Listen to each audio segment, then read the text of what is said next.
King Charles finally puts his foot down. He will not be reconciling with Prince Harry and Meghan Markle after making a major announcement regarding his cancer improvement. Geneva was supposed to steady Harry, not undo him.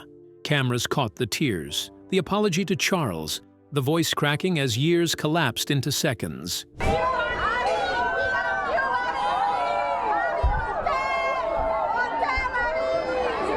But the response was swift and unforgiving.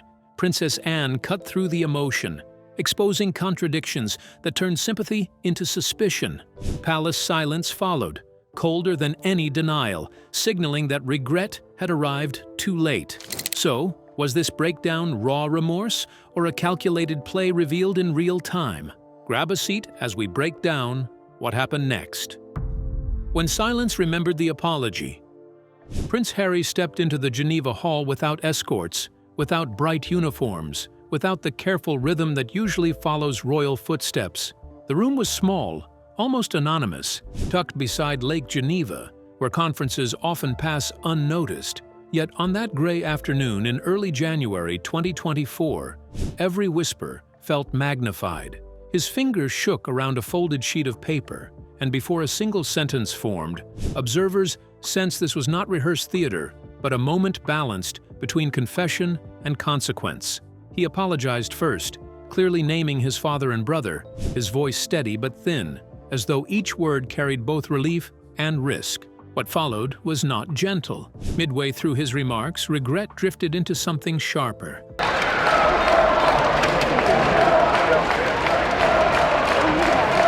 He mentioned emails, hinted at files, described recordings connected to Meghan, then quickly admitted none had been verified. The shift altered the air. An apology that might have healed instead opened fresh tension, turning vulnerability into uncertainty. It sounded less like closure and more like a man racing against time, afraid the narrative surrounding him was escaping his control. The audience listened, unsure whether they were witnessing reconciliation or another chapter of dispute. While Switzerland absorbed the echo, Scotland answered with frost. At Balmoral, Princess Anne released a message that carried neither warmth nor outrage, only precision. She spoke of memory, of credibility, of the old fable about the boy who cried wolf. The tone suggested the institution did not forget easily, even when regret appeared sincere. Britain did not hear a sister's rebuke. It heard a system reminding the public that trust, once stretched, rarely returns whole. The contrast between Harry's trembling page and Anne's composed statement sharpened the divide between emotion and endurance. Days earlier, hope had guided his return to Britain for another legal battle against a major newspaper group. After a partial victory in a previous phone hacking case, he believed momentum was shifting. He quietly requested a private meeting with William and Catherine, suggesting London or Windsor away from the cameras. The reply arrived through absence. On January 16th, they departed for Scotland, photographed the next day near Inverness, visiting youth programs. Official schedules called it routine, yet the timing felt deliberate, turning distance into a silent response louder than refusal. Across the Atlantic, Meghan remained in California.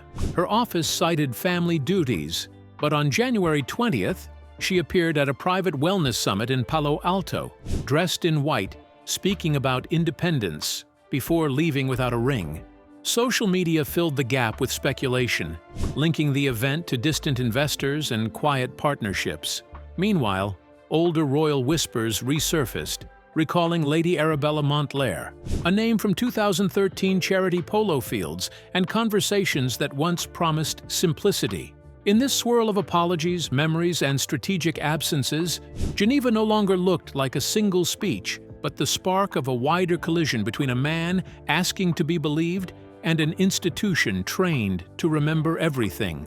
But when silence met strategy, was Prince Harry already being edged out of his own story? Stay with us to find out. The echo of freedom.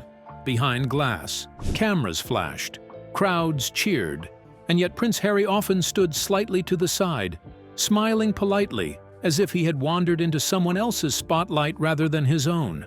At red carpets in New York in 2023, charity galas in London, and polished premieres in California, the pattern repeated with quiet consistency. Meghan spoke with confidence, greeted executives, and moved effortlessly through interviews, while Harry appeared measured, almost muted, like a familiar figure unsure of his place in a scene he helped create. Observers began to describe him less as a prince redefining himself and more as a supporting presence orbiting a larger brand.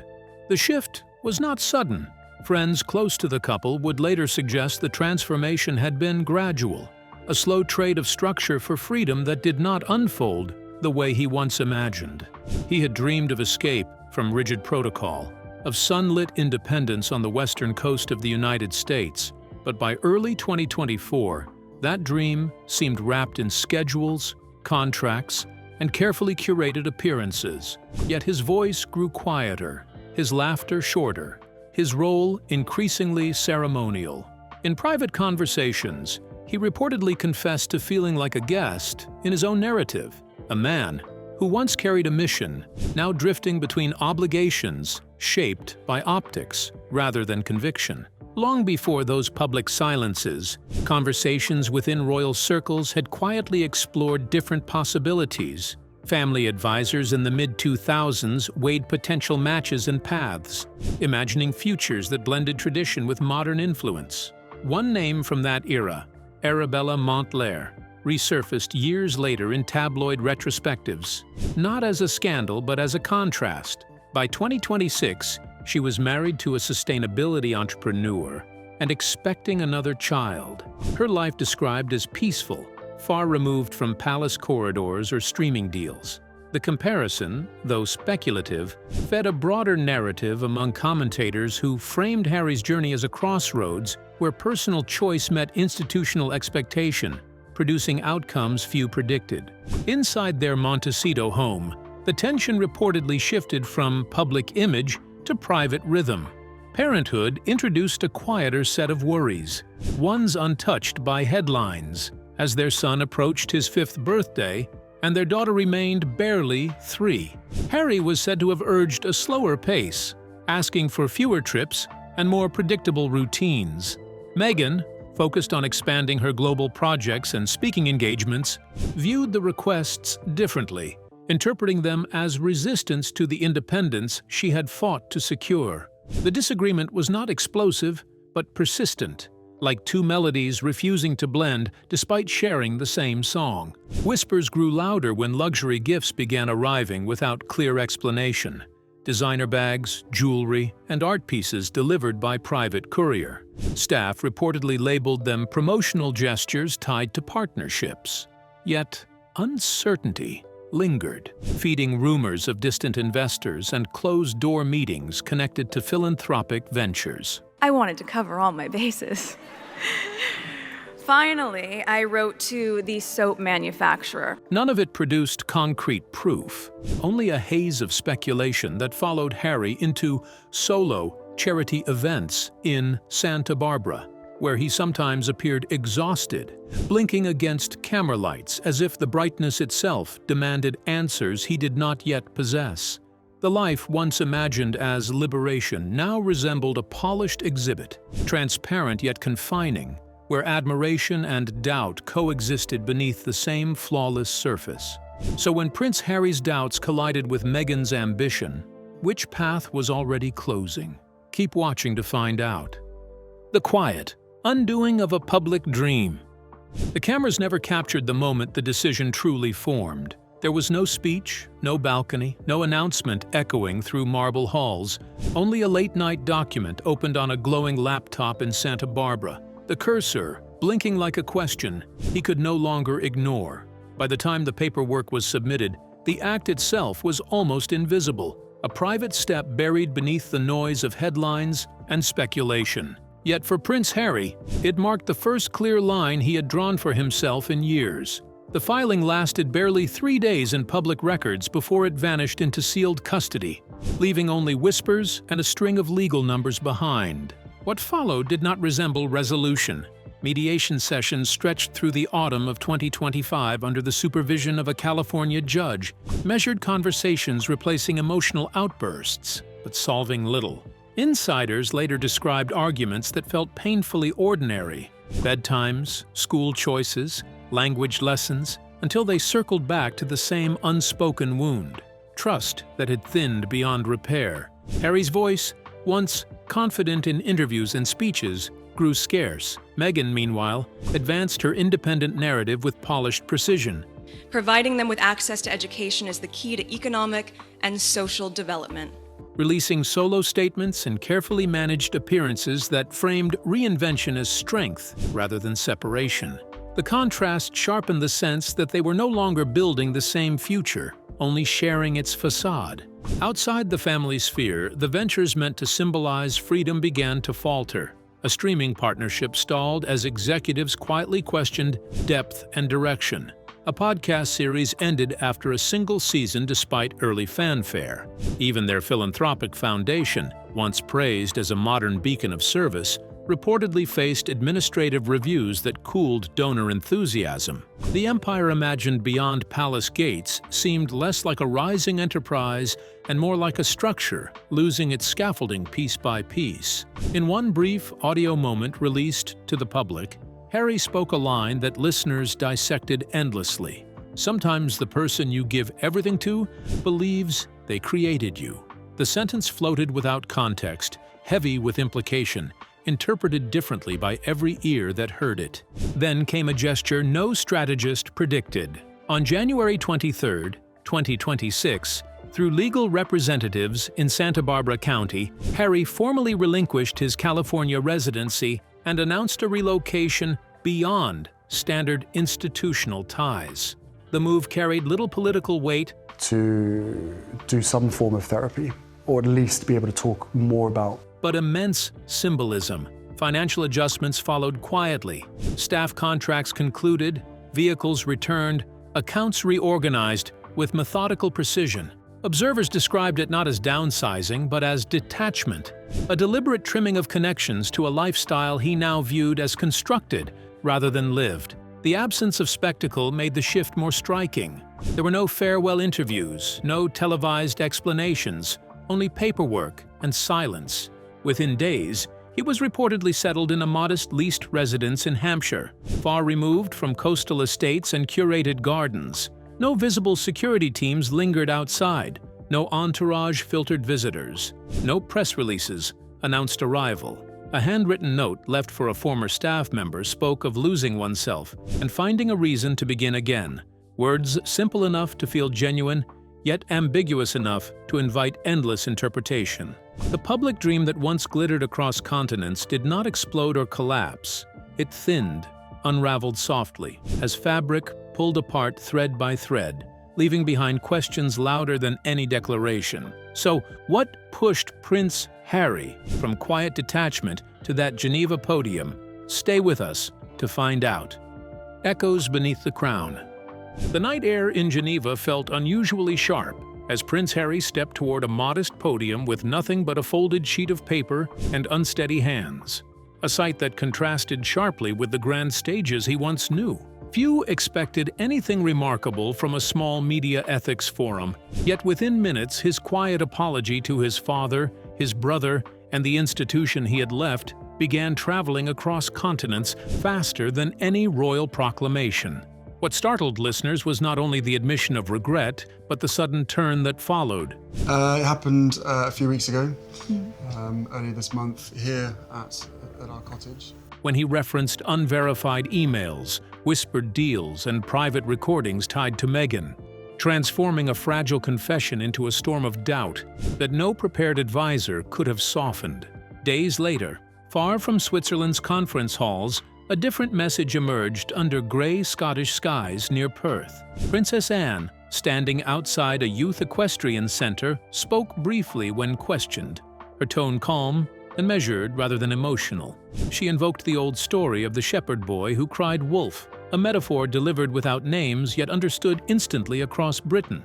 The remark carried more weight than any formal decree, suggesting that repeated alarms eventually drain belief, even when sincerity finally appears. Behind palace doors, insiders later revealed that Anne had once explored quiet legal options during late 2025 to allow Harry limited return under softened conditions, proof that sympathy had existed before patience faded.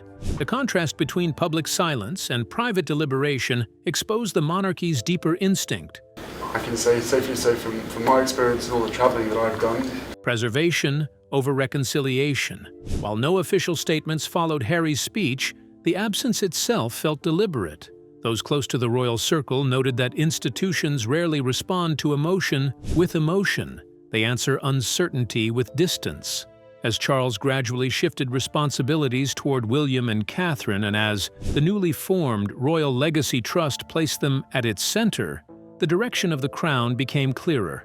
Stability, continuity, and measured control began to overshadow any narrative of reunion, framing Harry's unexpected appearance not as a bridge, but as a reminder of fractures that had never fully sealed. Within this evolving landscape, Harry's words in Geneva echoed differently depending on who listened. Supporters heard vulnerability and courage, a man confronting years of pressure. Safely so from my experience and all the travelling that I've done all over the world. Critics heard inconsistency, a cycle of apology followed by implication. The mention of anonymous sources and disputed materials blurred the boundary between accountability and accusation, leaving the public suspended between sympathy and skepticism. Social platforms amplified fragments of the speech, stripping away nuance and turning 3 minutes into endless debate. Meanwhile, the palace's restraint amplified Anne's earlier metaphor, allowing it to settle like quiet frost over headlines and conversations alike. What made the moment linger was not the apology alone, nor the warning alone, but the collision between them. One scene unfolded under bright lights beside Lake Geneva, the other beneath muted Scottish clouds, yet together they painted a portrait of memory confronting remorse. The monarchy's silence spoke through structure and succession, while Harry's voice carried urgency and exposure. Between these opposing rhythms, the story did not end or resolve. It simply shifted shape, leaving the public watching a dialogue where one side spoke carefully, the other spoke openly, and neither truly stepped closer. But where did Prince Harry go when the applause faded? Stay with us to find out. Between distance and devotion. Footsteps echo through a modest English hallway long after midnight, the sound of pacing replacing sleep as Prince Harry circles the same stretch of floor again and again. A habit formed not from restlessness, but from decisions that refuse to settle. The house offers no grandeur, no ceremonial portraits, only quiet walls that mirror his thoughts back at him. In this stillness, titles mean little. What lingers are two names whispered more often than any headline: Archie and Lilibet's children, whose laughter exists now mostly through memory and occasional video calls. Each missed birthday, each first day of school, has become a private weight heavier than public criticism ever was. Yet the conflict surrounding him did not grow in silence. It unfolded across continents and courtrooms before narrowing into something deeply personal. Months earlier, in August 2025, a legal filing briefly surfaced in Santa Barbara, before disappearing into sealed records, a sign of strain few fully understood at the time.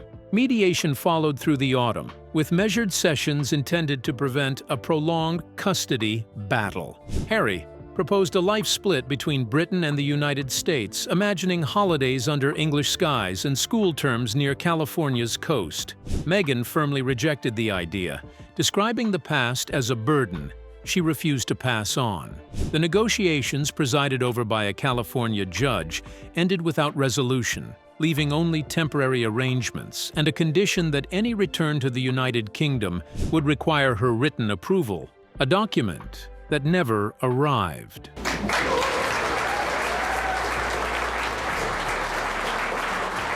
While Harry retreated from public view, Meghan stepped back into it with deliberate clarity. On January 19, 2026, she appeared in Abu Dhabi at a global summit celebrating female leadership. Dressed in understated elegance, yet commanding the room with confident language about independence and self-definition. Attendees later described her speech as layered, blending empowerment with personal undertones that hinted at chapters closing and new identities forming. A single line circulated widely online, suggesting that love sometimes means walking away rather than remaining loyal to structures that silence growth. The message resonated beyond the hall, interpreted as both philosophy and declaration, blurring the boundary between public advocacy and private transformation. Around these appearances, speculation followed like a persistent shadow. Reports linked her to international investors, discreet meetings, and luxury gifts arriving under the label of brand partnerships. None of the claims carried definitive proof, yet their repetition shaped narratives that neither confirmations nor denials fully erased. Observers noted how swiftly modern influence can redefine status, turning former titles into personal brands sustained by alliances that stretch far beyond traditional borders. For Meghan, the shift appeared strategic, an effort to craft authority rooted not in lineage, but in visibility and independence. Back in Hampshire, the distance between those two worlds felt immeasurable. Harry's dilemma no longer centered on reputation or legacy, but on presence. Whether to fight publicly for greater custody or remain quiet to shield his children from renewed scrutiny. Friends described nights filled with recordings of laughter replayed on his phone, moments when exhaustion met fear, that proximity to past conflicts could erode what remained of his sense of self. The paradox persisted. To stay involved risked further loss of identity, yet stepping back risked becoming a stranger in the lives he valued most. Between court documents and conference speeches, between English corridors and Middle Eastern stages, the story settled into an uneasy balance where devotion and distance coexisted, neither yielding ground. So what finally reached Prince Harry before Geneva? Stay with us to find out. Whispers before the microphone. 3 days before the quiet storm in Geneva, a short voice note arrived instead of a call, instead of a conversation, instead of any warmth that might have softened what it carried. 37 seconds, nothing more. The message spoke of beauty that belonged to the past and love that sometimes meant letting go. Harry reportedly listened through the night, replaying the same fragile sentences until dawn blurred into decision.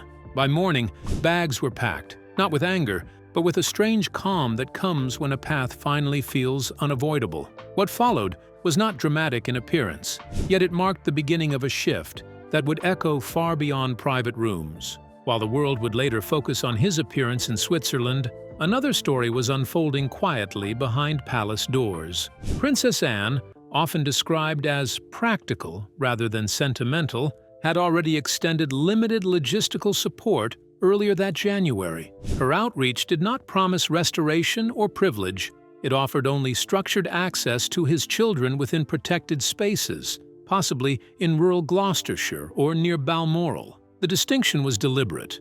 Assistance, yes. Reinstatement, no. She reportedly emphasized that the institution safeguarded continuity, not personal regret. Even so, the gesture revealed a rare balance between duty and empathy, a narrow bridge suspended between compassion and caution. Then came Geneva. The venue was modest, the audience professional, the setting far from royal ceremony.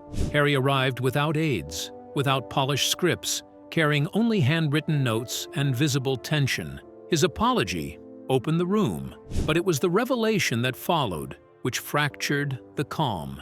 He spoke of discovering documents through an anonymous encrypted email, agreements he claimed were signed without his knowledge, and audio fragments tied to private conversations. He did not present evidence.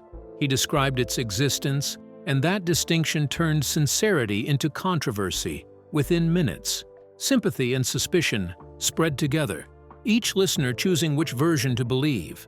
Beyond the microphone, the implications reached further than a single speech. Reports surfaced of a commercial arrangement dating back to late 2024 involving narrative rights and media adaptations, suggesting that personal reflections and institutional memories had been positioned as creative assets. None of it arrived with confirmed verification, Yet the idea alone unsettled observers. The concern was not merely financial, it was emotional. That Henry Paul was driving, that you could lose control of a car and plow into a pillar. Rooted in the fear that intimacy had been transformed into product without shared consent. In a world already saturated with exposure, the suggestion of unseen recordings and private dialogues intensified the unease, blurring boundaries between storytelling and intrusion. Between Anne's restrained assistance and Geneva's raw confession, Harry stood at a crossroads defined less by status than by fatherhood. The coming weeks promised legal options and emotional trade-offs, each path carrying its own cost. Presence required compromise. Power demanded confrontation. The boy who once sought freedom beyond palace gates now measured liberty through visitation schedules and guarded conversations. In this unfolding chapter, the question was no longer how to escape a golden cage, but how to protect the few relationships that still felt real while the noise of public judgment continued to rise around him. But what choice would Prince Harry make next? Stay with us to find out. Silence between the headlines. Flashes from cameras lit the hospital entrance in Manchester, yet inside the building, Prince William and Catherine moved with calm smiles, greeting nurses and cradling newborns as if no storm had broken the night before. Questions flew from reporters gathered outside, voices sharp with curiosity about the speech in Geneva, but the couple offered nothing. No denial, no acknowledgement, not even a shift in expression. Their composure became the statement. Behind palace walls, however, aides whispered that restraint did not mean indifference. It meant drawing a boundary so firm it required no words.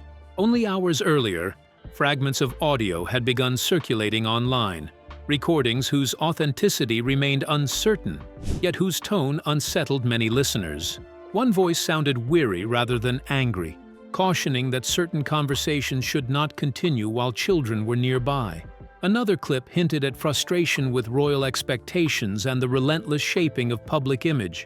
The suggestion that private reflections might have been captured and stored created unease, raising questions not just about truth but about intention. Was it preparation, protection, or something colder entirely? For Harry, the aftermath felt heavier than the moment itself. Living quietly in Hampshire under a private custodial arrangement, See over there? In there? Just up there? No. Bruce Willis. he found his world reduced to scheduled visits, legal documents, and long stretches of reflection. Friends described him as thoughtful rather than defeated, a man confronting not only betrayal, but his own years of defense and denial. The realization, they said, cut deeper than any public criticism. 2 children stood at the center of every decision, turning personal dignity into a complicated negotiation between exposure and access. Within the royal institution, perspectives hardened as 2026 approached. William reportedly viewed the Geneva revelations as a final fracture, while Catherine urged continued public grace despite private disappointment. The palace gates did not close with noise. They closed with stillness. No official decrees echoed through corridors. No ceremonial gestures marked separation. Instead, the silence itself grew louder, shaping public understanding more effectively than speeches ever could. What remained was a portrait of contrast. Public poise against private turmoil, recorded whispers against official quiet, memory against forward motion. The dream once painted in bold colors now existed in softer shades, I've seen that experiences such as homelessness, addiction, and poor mental health defined less by titles and more by choices that could not be reversed. In this space between headlines and reality, where microphones faded and footsteps echoed through unfamiliar rooms, the story lingered not as spectacle, but as a quiet reckoning still unfolding. So would Princess Anne finally draw the line? Stay with us to find out. Echoes beyond the palace walls. Camera flashes burst across Edinburgh's grey afternoon as Princess Anne stepped toward the podium, her expression calm yet unyielding, the kind of stillness that silences a restless crowd before a single word is spoken. The question waiting for her was simple but heavy. Could a door ever reopen once it had been firmly closed? Her reply carried the weight of generations. delivered without anger, without softness, only certainty. She spoke of choices, of consequence, of a crown that offered privacy but never restoration. And as she turned away on that January day in 2026, the air felt colder than the winter wind brushing the stone buildings around her. Far from those halls, another scene unfolded beneath warmer skies. Meghan walked through a blooming garden in California, white dress brushing the grass, her voice steady as she introduced Ark Legacy to the world. Because it feels really inclusive and there's representation and it's just like a sweet love story. The video avoided titles, avoided history, avoided even the mention of marriage. She spoke instead about ownership of one's story, about rebuilding rather than escaping, about stepping into light without apology. Within hours, the platform spread across social networks, drawing praise and skepticism in equal measure, yet its message remained focused, almost deliberate, in its refusal to look backwards. Between these two public moments lay a quieter life, shaped by distance and agreement. Harry, living in Hampshire since late 2025, kept to routines that felt ordinary. Morning walks, small gardens, long hours with pen and paper. Court arrangements allowed weekly supervised calls with Archie and Lilibet, and rare in-person visits arranged in neutral cities like London or Los Angeles, though he sometimes declined when cameras lingered too close. Friends whispered that he once drafted a letter to his father, King Charles, words filled with late understanding and restrained regret, but the envelope never left his possession. Inside palace corridors, no official ceremonies marked the separation. No declarations echoed through Westminster, only an administrative quiet that slowly erased photographs and froze honors in earlier years. Yet among retired staff who remembered Diana's laughter, his name was spoken with sympathy rather than blame, as if the story was less about rebellion and more about wounds carried too long, choices made too publicly, and a silence that grew louder with every passing season without ever fully disappearing. So, what do you think?